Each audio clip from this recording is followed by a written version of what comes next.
네, 김영환입니다. 데이비드 차 사건 중간 상황 보고를 했는데요. 정말 이게 믿을만한가 우리가 몇 가지 좀 생각을 해봐야 합니다. 자, 이성희 변호사란 분이 여러 가지 이야기를 했습니다. 근데 우리가 좀 생각해 봐야 돼요. 첫 번째 뭐냐면 폴리 그리고 진일교 목사님이 정말 간첩인가? 데이비드 차는 폴리가 간첩이다. 그래서 간첩에게 속아서 내가 이렇게 당했다. 이렇게 얘기했는데요. 데이비드 차보다 조금 더 나아가서 이성희 변호사라는 분은 폴리뿐만 아니라 더 나아가 진일교 목사님, 이분도 간첩이다. 이렇게 이야기했습니다. 진일교 목사님이 카톡을 조작했다 이렇게 얘기했는데요. 사실 이야기를 잘 들어보면 이 이성희 변호사님이라는 분도 확신은 없어요. 두 가지를 이야기합니다. 본인 입으로 카톡을 조작했는지 혹 조작된 카톡을 받아서 보도했는지 두 가지 사안으로 봐야 하는데 이 사안을 이성희 변호사님은 카톡을 조작한 자로 진일교 목사님을 이야기하고 있어요. 그래서 조작했으니까 간첩을 돕고 간첩으로 함께했다. 이런 논리를 펴고 있는데요. 그럼 카톡을 전할 때 조금 잘못 전하는 사람이 있으면 다 간첩이 되는 것인가? 어떤 부분을 어떻게 조작해서 간첩이 되는지 명확하게 좀 보여줘야 하는데요. 여러분은 무엇을 어떻게 조작해서 간첩으로 데이비드 차를 모략해서 데이비드 차가 이렇게 큰 문제에 빠지게 됐다. 여러분 이해가 되십니까? 저는 아무리 이야기를 듣고 또 들어도 뭐가 조작됐는지, 그리고 조작돼서 그게 뭐 얼마나 큰 이 데이비드 차를 멸망하게 하고 파멸하게 했는지 저는 잘 납득이나 이해가 잘 안 되더라고요. 여러분은 솔직히 되십니까? 그러면 폴리와 진일교 두 사람이 간첩이라는데 왜 우리나라는 가만히 있을까요? 여러분, 폴리는 지금 미국에 있으니까 못 잡는다 해도 진일교 목사님은 지금 한국에 계신데 간첩이라면 우리나라는 그냥 가만히 두는 건가요? 뭐 수사 과정이라고 하는데 아니 그러면 진일교 목사님이 수사를 받아본 적이 있나요? 6개월 동안 조사 중에 그냥 계속 있는 건가요? 6개월 동안 조사를 했는데도 아직도 간첩이 안 될 만큼 간첩으로 자신을 속이고 속여서 뭐 이렇게 지금도 간첩으로 판명이 안 된 건가요? 여러분 이걸 우리가 좀 생각을 해야 된다. 진일교 목사님이 간첩이라면 왜 진일교 목사님을 간첩으로 국가에서 잡지 않을까요? 우리가 생각을 해보면 계속 이성희 변호사라는 분은 간첩 놀이를 하는데요. 데이비드 차도 그렇고 우리나라는 간첩이 들어와도 그냥 주시만 하고 가만히 두는 그런 나라입니까? 자, 두 번째, 2023년 11월 데이비드 차 가정이 파탄이 났다면 이런 사단이 나지 않았을 거다. 가정 파탄이 나서 이혼을 했더라면 이런 사건이 일어나도 뭐 이렇게 보는 것이 아니라 다른 시선으로 보았을 것이다. 이렇게 이야기를 하시는데 데이비드 차는 폴리와 성매매 업소를 가려고 했죠. 술도 좀 마셨죠. 강남에 건물도 샀죠. 해외 건물도 샀어요. 주식도 16억 원 투자를 했죠. 가정 파탄이 나서 이혼을 했더라면 이런 혐의가 없어지는 게 아니죠. 성매매 업소를 가는 것도 괜찮은 게 아니고 주식 투자도 문제가 없는 게 되는 것은 아니죠. 예, 이걸 우리가 좀 생각해야 됩니다.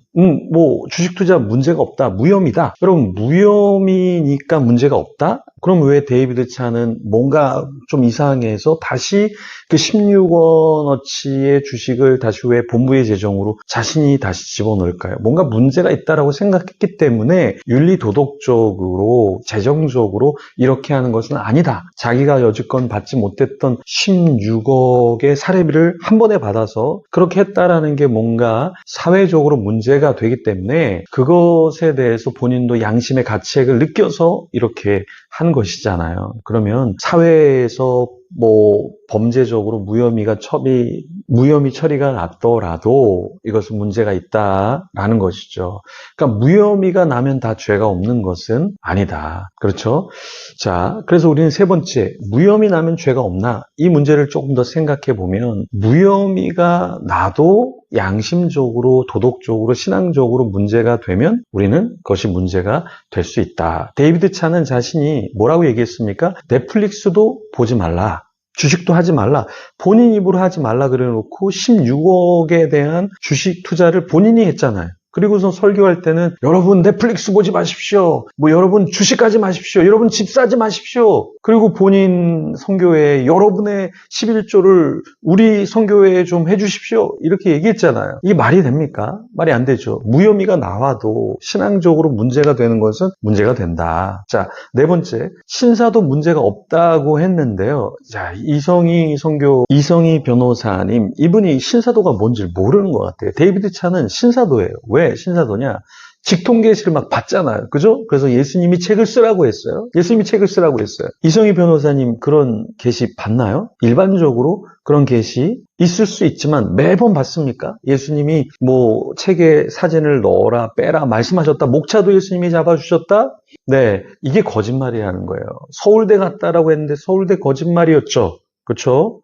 네, 말하는 것마다 거짓말이에요. 근데 이게 왜 사람들이 속냐? 이렇게 신적인 계시를 받는 것처럼 말하니까. 그리고 북한 선교입니다. 주님이 말씀하셨습니다. 네, 종말이 올 겁니다. 종말이 올 겁니다. 이 급진적인 종말을 얘기하니까 사람들이 엄청나게 헌금했잖아요. 그죠?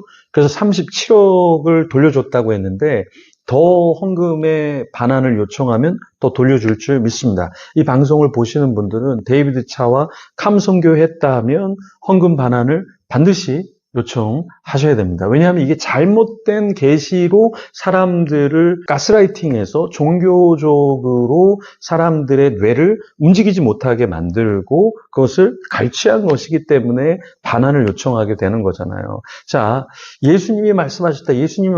이게 직통계시고 이게 신사도예요. 이게 신사도.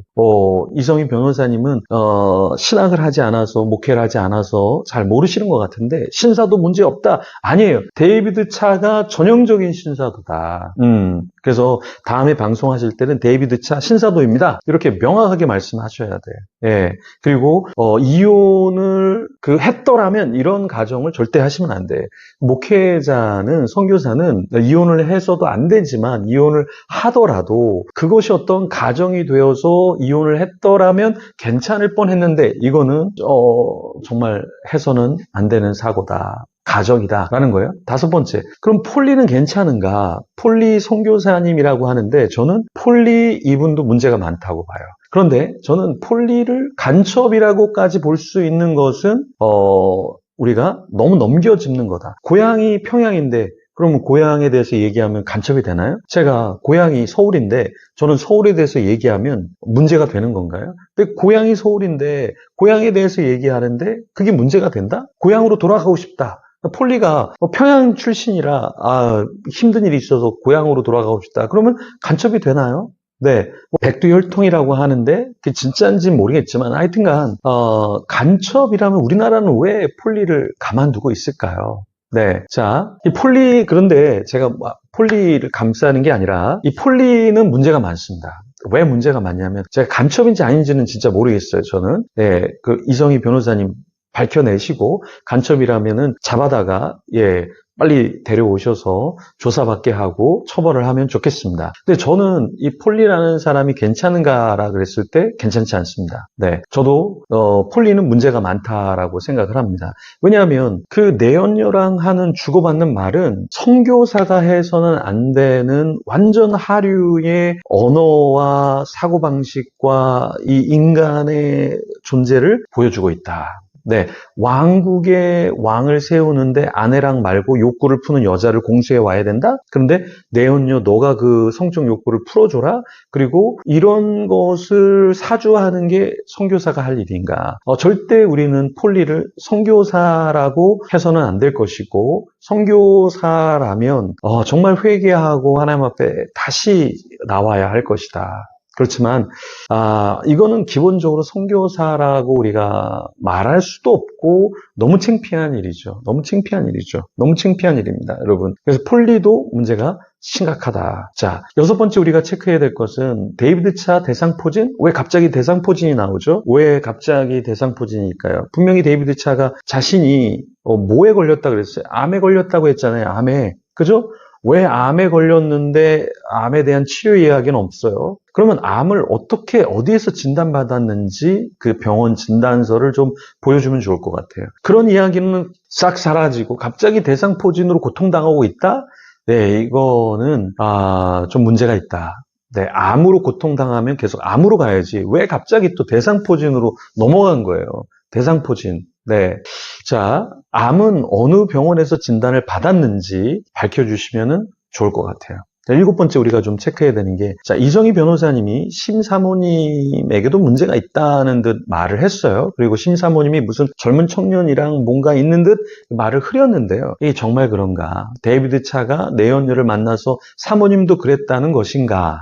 혹은 이성희 변호사님이 변호사가 아니라 소설가로 어떤 있지 않는 이야기를 소설을 요즘에 한강 소설가가 굉장히 뜨니까 어떤 소설을 짓는 것인지 이거 좀 명시를 해줘야 된다. 정말 팩트라면 누구와 어떤 남자와 언제부터 바람이 났는가. 그래서 데이비드 차와 멀어지게 됐는가. 아니면 그 흐린 말은 무엇인가. 사람들에게 심사모님에게도 문제가 있어라는 것을 떠넘기려고 하는 것인지. 그러니까 데이비드 차의 문제가 뭐냐. 회개를 했다 그러는데 폴리가 간첩이라 다 폴리 문제다. 이게 회개가 절대 아니다. 이건 회개가 아니다. 자, 심사모님에게 왜 뭔가를 떠넘기려고 하는 것인지, 심사모님이 혹시 이 방송을 보시면 본인의 입장을 좀 알려주시면 좋을 것 같아요. 난 진짜 그런 사람 아니었다. 예, 조금 이런 부분, 검증되지 않은 부분을 넘겨짚는 거, 변호사로서 변호를 해야 되는 입장인데 어떤 팩트가 없이 그냥 그런 것은 아닌가.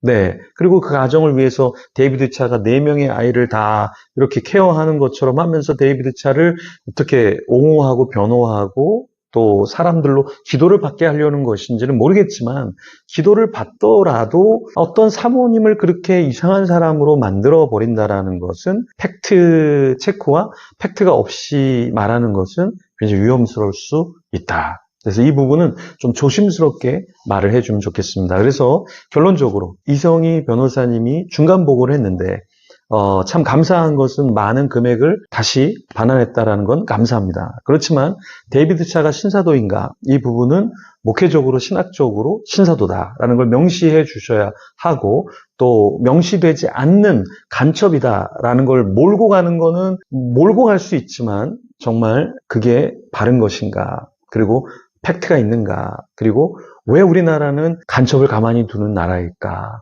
그 부분도 우리가 꼭 생각을 해야 합니다.